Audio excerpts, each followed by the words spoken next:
The colony of Haven 4 had always been considered safe, a quiet world where miners, farmers, and children lived far from the front lines of any galactic conflict. Yet one morning that illusion shattered when enemy warships appeared without warning in orbit. Instead of targeting military bases or defense platforms, the aliens fired directly at a human orphanage nestled in the valley below, and in seconds the building was gone, replaced by a cloud of fire and debris. There were no survivors, only silence where laughter once filled the air. To the aliens it was a show of dominance, a brutal message meant to break human morale before it could grow. But what they did not understand was the nature of their enemy.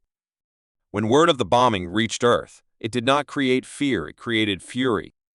Across colonies and starships, soldiers clenched their fists, engineers abandoned routine work to design weapons, and ordinary citizens volunteered in numbers not seen in generations.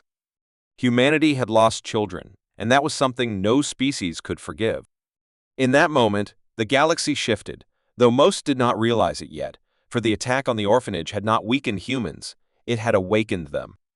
Across the human colonies, the news of the orphanage bombing spread like wildfire, and grief quickly hardened into resolve as leaders of Earth called an emergency summit, declaring that this war would not be fought with half measures, but with the full strength of the species. Factories that once built civilian ships were converted overnight into warship yards, and entire planets turned their resources toward building weapons and armor. Volunteers poured into recruitment centers, not just soldiers, but doctors, engineers, and even farmers who wanted to contribute in any way they could. The Galactic Council watched with disbelief, whispering among themselves that humanity was too young, too small, to face an empire that had ruled the stars for centuries. Yet in a matter of weeks, fleets doubled in size, supply chains snapped into place, and old rivalries between Earth's nations vanished as everyone stood under one banner. The aliens who ordered the attack dismissed this as reckless posturing, unaware that what they were seeing was the birth of a war machine driven not by conquest, but by vengeance. The storm was gathering, silent but unstoppable, and those who thought humanity could be frightened into submission were about to learn how wrong they were. The first human counterattack did not come with warning speeches or drawn-out declarations. It came like a sudden storm, fierce and merciless, striking at the heart of the enemy empire, where they least expected it. A fleet of human warships, freshly forged from shipyards that never slept, emerged from hyperspace above a critical alien supply hub and unleashed a rain of fire that tore through orbital defenses within minutes. The aliens expected hesitation, a cautious push, but instead they found themselves facing an enemy that fought with precision and fury, destroying fuel depots, command centers, and shipyards before slipping back into the dark. The galaxy was stunned when reports confirmed that the humans had not only matched the Empire's fleets, but outmaneuvered them. Soon after, strikes erupted across multiple sectors. Hidden fortresses, once thought unreachable, were reduced to wreckage, convoys vanished without a trace, and strongholds fell one by one.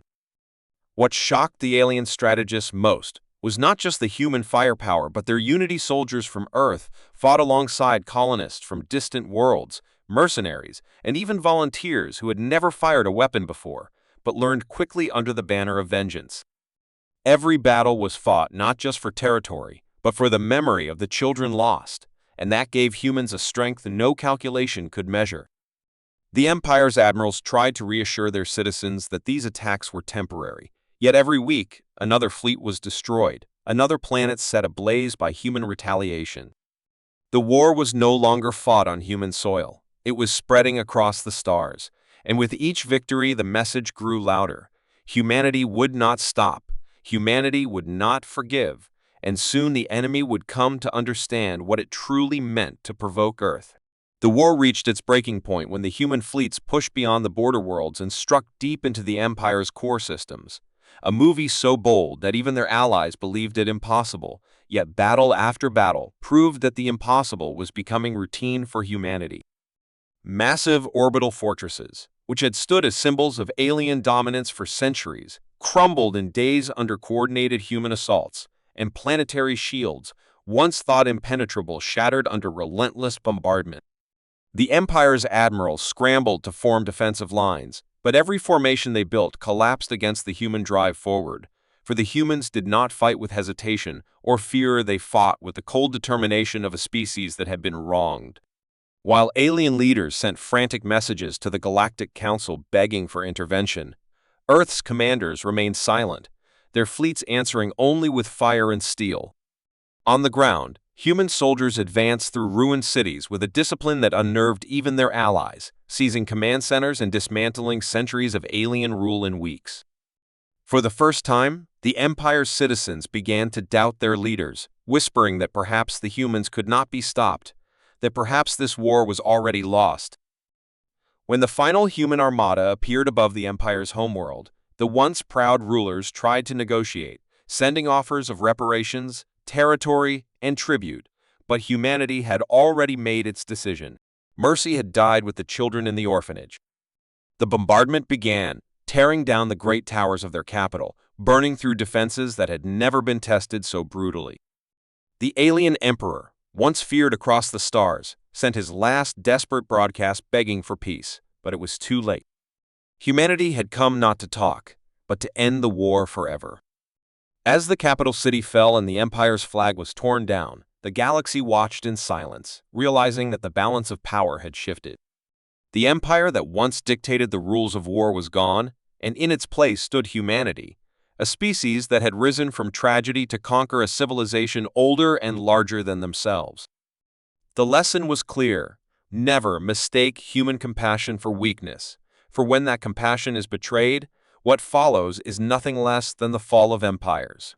When the war finally ended, the galaxy was left in silence, staring at the ruins of an empire that had once been considered untouchable, and all who had watched the conflict from a distance now understood something they had never dared believe before: that humanity was not a minor race to be ignored, but a force that could reshape the stars themselves.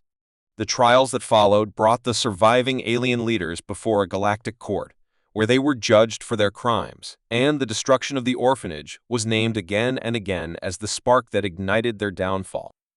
Humanity demanded not wealth nor territory, but accountability, and when the guilty were sentenced, the message was clear: human justice was as relentless as their war. Across the colonies of Earth, memorials were raised to honor the lost children, shining beacons that reminded every visitor of the price of peace and the danger of underestimating a people who carried their grief as fuel for their strength. Other species studied these memorials in silence, whispering to one another that if such a small act of cruelty could bring an empire to ruin, then what might happen if humanity were ever truly threatened again? Trade envoys who once dismissed Earth now approached with caution, and diplomats who once mocked them now spoke with careful respect. The Galactic Council, shaken by the scale of destruction, carved new laws into their codes: never target civilians, never strike against children, and above all, never provoke humanity.